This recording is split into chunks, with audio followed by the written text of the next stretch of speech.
In this video we're going to look at the defensive contributions, which is something new in FPL this season. I just wanted to know what is now the impact from the defensive contributions on FPL.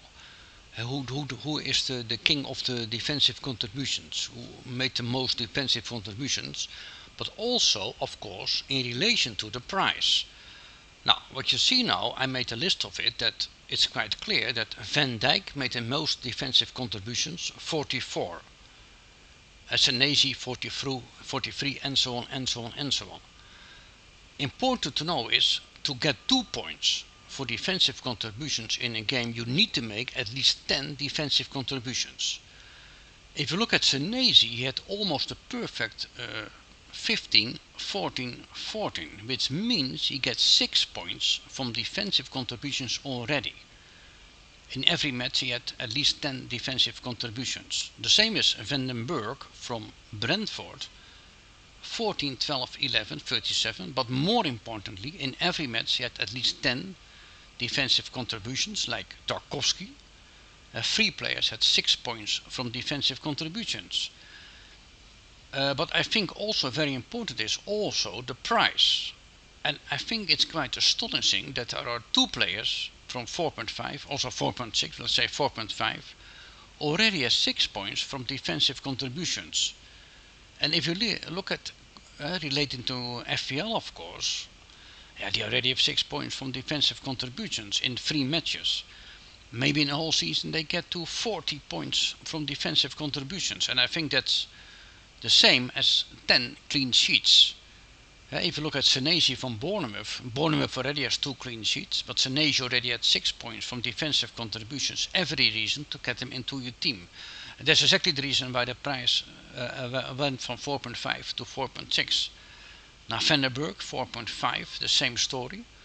Brentford will have a clean sheet now and then.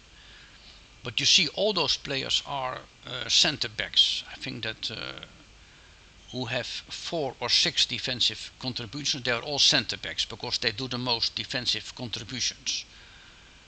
But I think it's that Van Dijk it's in top. He had 4 points from defensive contributions. It's not a surprise, of course. Already 44. But I think that they're all centre backs. But I think if you look at players with a low price, look at Ekdal from Burnley, 4.0, already 4 points from defensive contributions. And I think that Reinildo from Sunderland had only 2 points, by the way. He was a bit unlucky, 8, 12, 9, 29. He only had 2 points, but he's always very close to 10 defensive contributions. And I think that it's quite clear that for FPL, I think the defensive contributions plays a massive part in selecting a defender. I think Senesi and Van den Berg are 2 players on the, I think that 4.5 and then already 6 points from defensive contributions. 8 points is 2 clean sheets, so I think that's quite something to keep in mind. I continue the list now. I think then you see the other, Matthijs de Ligt had 40 points from defensive contributions, but he's 5.0, he's a little bit more expensive. Diakate was a bit unlucky, 9, 10, 7, so only 2 points, but you need 10 defensive contributions, so a little bit unlucky, but also Kerkez was very unlucky, 6, 9, 9, so only no points from defensive contributions. But I want to also have a look at the most expensive defenders, the premium defenders, how did they fare? Now, it's very, very disappointing, we have to say that. But I think it makes sense, because these are the stronger teams. The stronger the team is, the less defensive contributions they have. But Gabriel has been very disappointing so far with that 0 points from defensive contributions. And he's 6.1. Why not would you want to get him into your team? What's the point? 6.1, but no points from defensive contributions. Saliba now has 2 points from defensive contributions, but he's 6.1. Cucurella, 0 points from defensive contributions. I'd rather have a 4.5 defender with 6 points from defensive contributions. Kerkez 0 points, but he was a bit unlucky. Ait Nouri had 2 points from defensive contributions. But he had an injury against the Spurs. But the only player who is doing very, very well, you look at the number of, is Van Dijk with 44. He makes so many defensive contributions, so he is worth well the 6.0. But you have to compare the defensive contributions to the clean sheets. It's almost just as important as the clean sheet. 40 points from defensive contributions in the whole season is 10 clean sheets.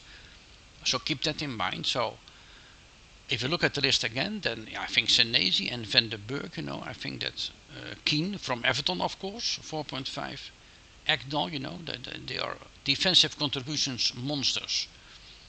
But keep in mind that for Everton, Keane, Brentwaite will be back probably this month already. So then Keane goes out of the team, then Brentwaite gets in.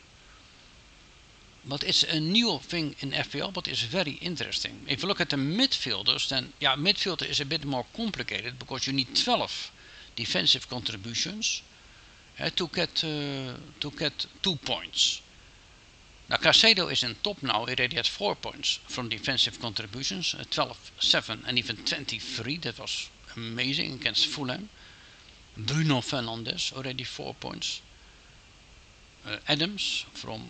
Tyler Adams from Bournemouth, 4 points. Garner from Everton, 4 points. Cullen from Burnley, 4 points. So Wiever from Brighton, 4 points. He only played 2 matches, by the way, but Bruno Fernandes has 4 points from defensive contribution, but he's 9.0. He's a little bit more expensive. So, but I think it's also something to look at.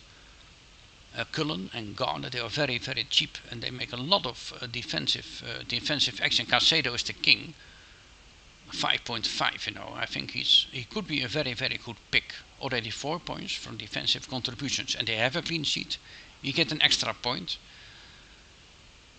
So that's something also to take into account. But I think I'd rather have a defender with defensive contributions because you also get clean sheets, I think, than a midfielder. But it doesn't matter. I think it's something to take into account. It's more difficult for midfielder. You need 12 defensive contributions.